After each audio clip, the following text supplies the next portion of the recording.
Hello uncle. Sanjay, Ritu ఏమైనా నీకు ఉదయం ఫోన్ చేసిందా? ఉదయమా? లేదు అంకుల్. ఏమైంది? ఉదయాన్న తను ఎక్కడికైనా వెళ్తానని నీతో ఏమైనా చెప్పిందా బాబు? లేదు అంకుల్. ఏమైంది చెప్పండి.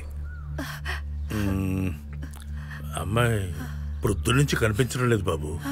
She is missing. Hello hello uncle. Hello uncle. Uncle లేదు సార్, నిన్న తను నాతో కాసేపే మాట్లాడింది. నిన్న జరిగిన ఆ సంఘటన తర్వాత నేను బాగా అలసిపోయాను. సార్, రితు నెంబర్ రాత్రి 1 గంట నుంచి స్విచ్డ్ ఆఫ్ అని అంటున్నారు కదా. లాస్ట్గా స్పాట్ చేసిన లొకేషన్ ఇదే సార్. తర్వాత నిన్న రాత్రి 2 ఫోన్ కాల్స్ మాత్రమే తన ఫోన్కి వచ్చాయి సార్. 9:44కి 9847717102 నుంచి వచ్చింది. ఆ తర్వాత 10:35కి 9846869095 నుంచి వచ్చింది. ఇందులో మొదటిది సంజయ్ చెప్పినట్టు సంజయ్ కాల్. ఆ రెండో నెంబర్ సార్, అది ఆ డాక్టర్ నెంబర్. నా బిడ్డ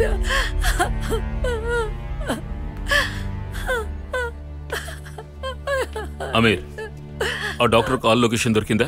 అది కలెక్ట్ చేశాను సార్. కొండ దిగువ ప్రాంతంలో ఉన్న ఒక ఇంటి నుండి చేశాడు సార్. ఆ తర్వాతే తన మొబైల్ స్విచ్ ఆఫ్ అయింది సార్. అంటే ఆ ప్లేస్ లో, ఐ మీన్ నువ్వు చెప్పిన ఆ స్పాట్ లో, ఆ చుట్టుపక్కల ఉన్న కొండ ప్రాంతానికే అతను రితుని తీసుకువెళ్ళి ఉంటాడు, లేదా స్వయంగా తానే అక్కడికి వెళ్ళి ఉండాలి. కరెక్ట్ గా చెప్పారు. వెంటనే ఆ ప్లేస్ సిగ్నల్ ఇంటెన్సిటీ చెక్ చేసి సర్చ్ చేయండి. Okay sir. And Sanjay, from now on you must take extra care. అతన్ని పట్టుకునేంత వరకు. Sir, I really confused. I don't understand. ఏం జరిగిందో అర్థం కావడం లేదు. అది వాడు పిలిచినంత మాత్రాన తనే వెళ్ళదు సార్. తన గురించి నాకు తెలుసు. Sanjay, calm down.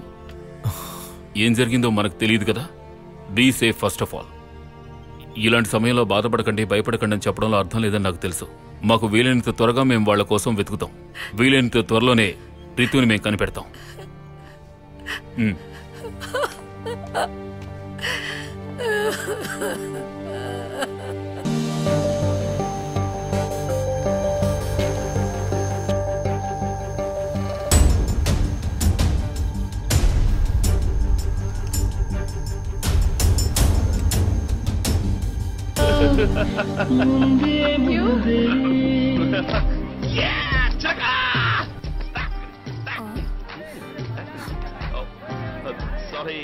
ఈ రోజు ఉదయం నుండి ఈ ఫోటోలో ఉన్న అమ్మాయి కనిపించుకుంటా పోయింది. కొద్ది రోజుల క్రితం తను ఉంటున్న ఇంట్లోనే తన మీద అటాక్ జరిగింది. అనుమానిస్తున్న వ్యక్తి ఫోటోని పోలీసులు ప్రెస్ కి రిలీజ్ చేశారు. ఈ ఇద్దరి గురించి ఎవరికైనా సమాచారం తెలిస్తే వెంటనే దగ్గరలో ఉన్న పోలీస్ స్టేషన్ కి ఇన్ఫార్మ్ చేయమని ఈ కేసుని డీల్ చేస్తున్న సిఐ విల్సన్ జేకబ్ చెప్పారు. సార్, అతను ఇప్పటి వరకు 4 హాస్పిటల్లో పనిచేశాడు. ఈ 4 హాస్పిటల్ మేనేజ్మెంట్ అతని పనిలోంచి తీసేశారు. All for the same reason, patients మీద సెక్సువల్ హెరాస్మెంట్ చేయటం వల్లే. ఇందులో ముఖ్యమైన విషయం ఏంటంటే ఎవరు కూడా అతని మీద ఇంతవరకు కంప్లైంట్ చేయలేదు. Not a single case. మరైతే ఆ అమ్మాయిని కిడ్నాప్ చేసింది ఇందుకోసమేనేమో. అయ్యుండొచ్చు. మేబీ కాలేజీలో ఉండగానే ట్రై చేస్తుంటాడు, జరగకపోయి ఉండొచ్చు. అందుకే ఇప్పుడు ప్రయత్నిస్తున్నాడు. ఆ డాక్టర్ వల్ల తనకి ఏ ప్రాబ్లం లేదని రితు చెప్పింది కదా. అవును సార్. బట్ మనం కంప్లీట్ గా అది నమ్మడం కుదరదు. ఒకవేళ తను భయపడి అలా చెప్పుండొచ్చు. కారణం, ఇంతవరకు అతనికి బలైన విక్టిమ్స్ ఎవరు అతని మీద కంప్లైంట్ ఇవ్వలేదు. Maybe he has blackmailed them.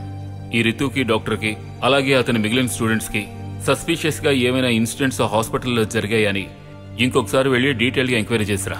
Sure sir.